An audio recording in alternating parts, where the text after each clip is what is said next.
dikkati na coow li kay mooy ndax élection législative yi dina am ci réewum Sénégal turbine yéene kaay ne laaj bu jara samp ngoogu de te dafa mel ni réew mi nag daanaka kenn samp ko laaj bi mooy ndax élection yi ci weeru suliet gii dana am ci réew mi turbine daal dina ma tey jii nii daañu addu de ci maître Abdoulaye Tine la nga xam ne defoon na ko contre état du Sénégal mu jëm nag ci parrainage bi nga xam ne maître Abdoulaye Tine dafa kalaame nguurug Sénégal ne lii ñu def di segg nit yi jaarul ci dëgg jaarul ci yoon tey jii ëttu attekaay bu kawe bi tey nag lay addu ci boobule dossier yéene kaay bi ne ma te buñ toppee yoon rek droit wax ko nag te bañ cee am génn ak parparloo wax ko nag ci sañ-sañu ki yoon dëgg-dëgg parrainage bi dañ koy invalider te parrainage bi nag bu ñu ko invalider mooy gaay nga xam ne najoon nañ leen ci parrainage ba seeni liste day bokkaat waaye yow seggukaay bu amatul te gaay yi wax nañ ñuy bokk ci élection yi ba nuppi mbaa duñu dàq nag législative yi maître Abdoulaye Tine ci yéene kaay bi ne ñi ngi déglu de ñu ngi ubbi suñuy gët nag di xool ba xam tey ji ëttu attekaay bi lan lay daal di dogal ci lii ndax nag Sénégal saa si tembe mi ngi dund jamono joo xam ne mosu koo dund ci caxatee ay càttu réew ma ko droit am waaye tam caxatee démocratie am suñ su aane ma loo ci manti déggit lii conseil constitutionnel def mës naa am ci réewum Sénégal atub 2014 fàttaliku leen ni ci boobu la jamono moom Augustin Tine ci boppam moo sàkk woon ci cour d'appel bu Ndakaaru ngir ñu nag invalider liste proportionnelle bu ànd defar Thiès far cour ba nag daal di invalider ñaari liste yépp ëttu attekaay bu kawe ba ci boppam moo xam le ni proportionnel ba baaxul daal di bàyyi beneen liste ba nag mu daal di jàll te lii yéene kaay bi ne ma 2014 la woon tribune yéene kaay ne ma en tout cas Macky Sall lii da la bëgg dunduloo waa Yewwi Askan Wi yéene kaayub dee média bi ne ma moo taxit ni ki démb gaa yi nag mobiliser nañu ba maar day taali lenn rek moo doon mot d'ordre bi lenn dong Macky Sall arrêteel l'info yéene kaay ne ma ni ki démb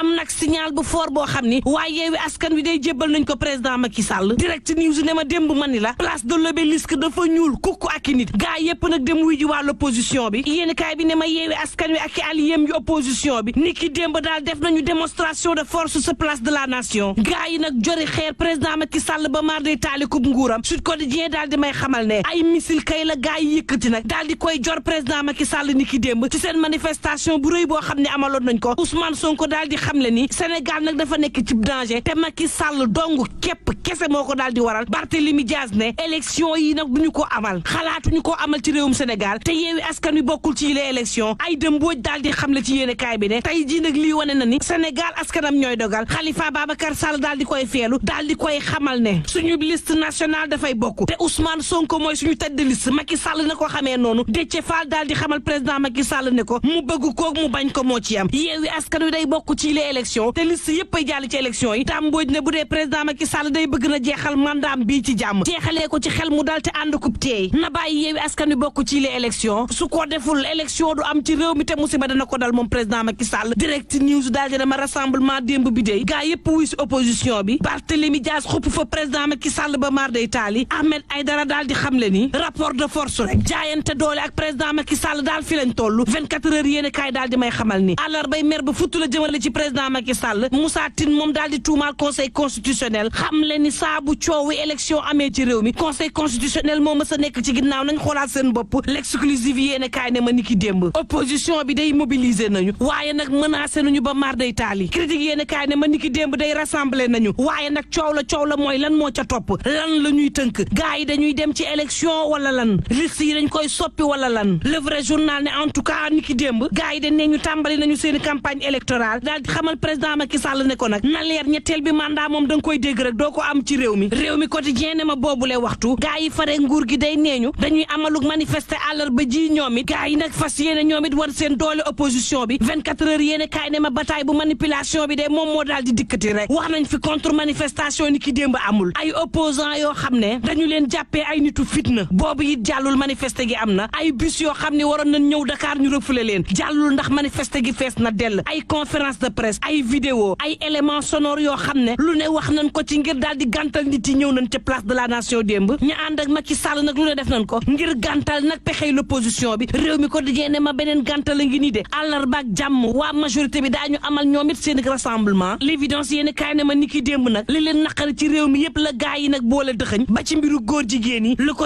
quotidien ne mbirum góor jigéen mbaa xel mënu caa dal ndax nag nguurug Sénégal dafa daal di dàq ni ki démb la ñu doon voté ca Genève Sénégal ak Libye ci boppam ñoo nanguwul nag la nga xam ne bëggoon nañ ko def ni ki càtt ngir daal di gën a may doole góor jigéen daganal ko ci àdduna Sénégal dafa ni déddu ca daal di voté contre Dakar Times mel ni ku naan man moo war de dëkku Cheikh Mouhamadoul Ibrahima Maye Niass xadimul ummati day mënul am góor jigéen yéen kaay bi daal di dikkaat ñëwaat ci ku tedd ki mu woowe le missionnaire ka nga xam ni mi ngi dox ci tànku baayam ba Cheikh al Islam El Hadj Ibrahima Niass xalif général des Tidiane bu Medina Baye yéeni kaay bi ne ma saa bu ñu xëyee muy gën di defi kéemaan ci kanamu sénégalais yi ci kanamu africain yi waaye tam ci kanamu àdduna wërngal këpp l'info yéeni kaay ne ma loo mën waxit bul fàtte ni tey naqar la taskatu xibaar yi xëyee ak génnu àdduna Mamadou Moustapha Sarr yàlla na suñu borom xaare ko aljana ngeen yendoog jàmm mbokk yi.